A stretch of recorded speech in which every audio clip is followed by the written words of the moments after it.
సబితపై deputy CM Bhatti Vikramarka fire అయ్యారు. వేరే పార్టీలో ఉన్న సబితను కాంగ్రెస్ లో చేర్చుకున్నాం. 10 ఏళ్ల పాటు మంచి పదవులిచ్చి గౌరవించాం.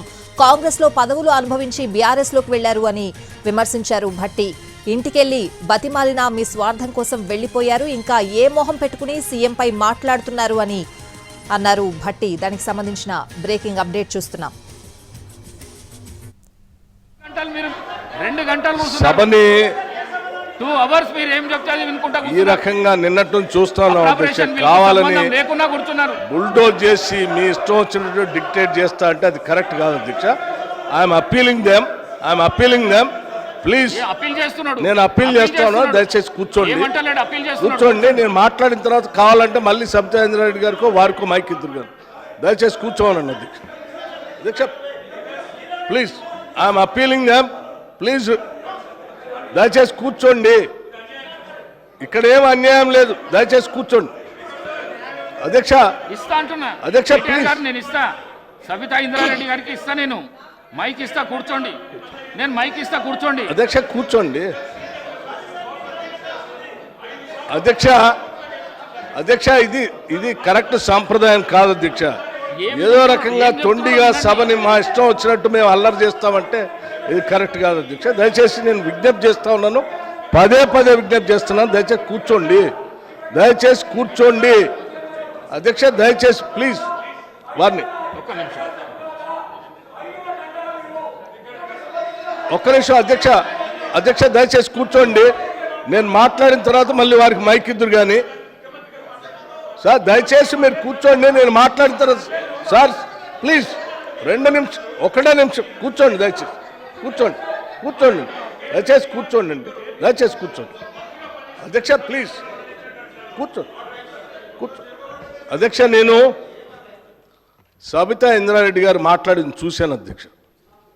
చాలా ఆవేదన భరితంగా బాధతో వారి సభలో మాట్లాడుతూ ఉంటే చూసి సరే వారి బాధ ఏంటో ఒకసారి నేను కూడా మాట్లాడదామని వచ్చాను అధ్యక్ష. కాంగ్రెస్ పార్టీలో 2004 కంటే ముందు వేరే పార్టీలో ఉన్నటువంటి సబితా ఇంద్రారెడ్డి గారిని కాంగ్రెస్ పార్టీలో చేర్చుకొని టిక్కెట్ ఇచ్చి వారిని 5 సంవత్సరాలు ఫుల్ ఫ్లెడ్జ్డ్గా మంత్రి చేసి 2009లో మళ్ళీ టికెట్ ఇచ్చి మళ్ళీ మంత్రి చేసి ఒక దశాబ్ద కాలం అధ్యక్ష అత్యంత ముఖ్యమైనటువంటి పోర్ట్ఫోలియోలు వారికి ఇచ్చి ఒక దశాబ్ద కాలం వారు మంత్రిగా కాంగ్రెస్ పార్టీ చేసింది అధ్యక్ష. 2009 వినండి 2009 నుంచి 2014 వరకు మంత్రిగా ఉన్నటువంటి సబితా ఇంద్రారెడ్డి గారికి 2014లో కూడా కాంగ్రెస్ పార్టీ టికెట్ ఇచ్చింది అధ్యక్ష.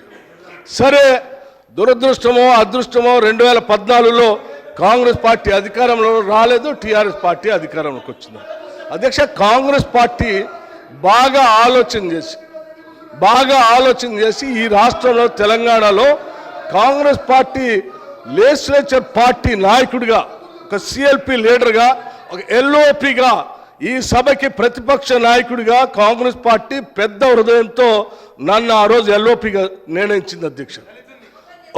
ఒక బలహీన వర్గాల దళిత వర్గానికి సంబంధించి నన్ను ఒక సిఎల్పి లీడర్గా చేసి ఈ రాష్ట్ర చరిత్రలో ఇంతవరకు సిఎల్పి లీడర్గా ఏ దళితుడిని చేయలేదు అధ్యక్ష. మొట్టమొదటిసారి నన్ను చేసి అక్కడ కూర్చోబెడితే ఒక దశాబ్ద కాలం మంత్రిగా పనిచేసి కాంగ్రెస్ పార్టీలో అన్ని పదవులు అనుభవించినటువంటి సబితా ఇంద్రారెడ్డి గారు నా వెనకుండి నన్ను ఎల్ఓపిగా నిలబెట్టాల్సింది పోయి కేవలం అధికారం కోసం నేను వారి ఇంటికి వెళ్ళి కూడా అడిగాను అధ్యక్ష. నాతో పాటు అనేక మంది నాయకులను తీసుకొని పోయి అమ్మ ఎల్లబాకండి, మీరు పోతే ఎల్ఓపి స్టేటస్ పోతుంది, కాంగ్రెస్ పార్టీ పరువు పోతుంది. 10 సంవత్సరాలు మీరు మంత్రిగా అనుభవించారు, మీరు ఇప్పుడు కూడా ఎమ్మెల్యేగా ఉన్నారు. కాంగ్రెస్ పార్టీ మీకు ఏం తక్కువ చేయలేదు, మీకు ఇంకా కావాలంటే ఇంకా చాలా చేస్తుంది. చివరికి మీ అబ్బాయికి పార్లమెంట్ సీటు కూడా కాంగ్రెస్ పార్టీ ఇచ్చింది, చేయబాకండి అని పదే బతిలాడితే వారు చేసింది ఏంది అధ్యక్ష? ఒక్కసారైనా ఆలోచన చేశారా? మీరు ఏం ఆలోచన చేశారు అధ్యక్ష? నీ అధికారం కోసం, నీ స్వార్థం కోసం కాంగ్రెస్ పార్టీ నిర్ణయం కాదని ఈ రాష్ట్ర చరిత్రలో ఎవరిని చేయలేకుండా నన్ను సిఎల్పి లీడర్గా చేస్తే అది లేకుండా చేయటం కోసం వదిలిపెట్టిపోయి టీఆర్ఎస్ పార్టీలో చేరినటువంటి వారు ఇవాళ బాధపడుతూ మాట్లాడుతున్న ఆవేదన చెందుతున్నా అంటే ఆవేదన చెందాల్సింది ఎవరు అధ్యక్ష? నేనా, కాంగ్రెస్ పార్టీయా, లేకపోతే ఈ రాష్ట్రంలో ఉన్నటువంటి ప్రజాస్వామ్యవాదుల ఎవరు అధ్యక్ష బాధపడాల్సింది? వారా? ఇంకా ఏం ముఖం పెట్టుకొని ఈ సభానాయకుడిని రేవంత్ రెడ్డి గారిని ముఖ్యమంత్రి గారిని పట్టుకొని ఇంకా మాట్లాడుతున్నారు? దేనికి మాట్లాడుతున్నారు అధ్యక్ష? ఏం చేశారని, ఏం గొప్పలు సాధించారని, ఏం చేశారని? పార్టీలు మారి పరువు తీసి మొత్తం ప్రజాస్వామ్యాన్ని కూలి చేసింది కాకుండా ఇంకా మాట్లాడుతూ ఉన్నారు, ఆవేదన చెందుతున్నారు, బాధపడుతున్నారంటే బాధపడాల్సింది ఎవరు అధ్యక్ష? ఇది కాదు, బాధపడాల్సింది మీరు. ఏం మాట్లాడుతూ ఉన్నారు? ఇంకా ఏం కూర్చోండి, దయచేసి కూర్చోండి అధ్యక్ష. ఏం మాట్లాడుతున్నారు ఇంకా?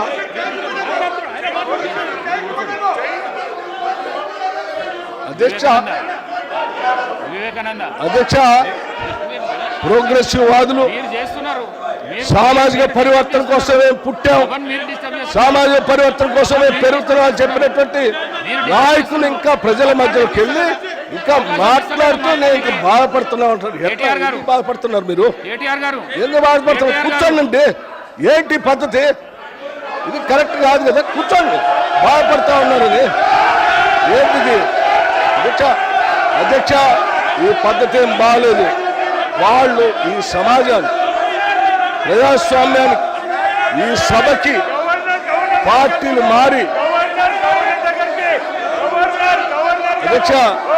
అధ్యక్ష 10 సంవత్సరాలు అధ్యక్ష, 1 సంవత్సరం కాదు. ఇంకా ఏం బాధపడుతున్నాను, ఆవేదన పడుతున్నాను అంటే ఇది కరెక్ట్ కాదు అధ్యక్ష. వాళ్ళు మీరు కూర్చుంటే కూర్చోవాలి. హౌస్ నేను పిలిపిస్తా సీఎం గారిని.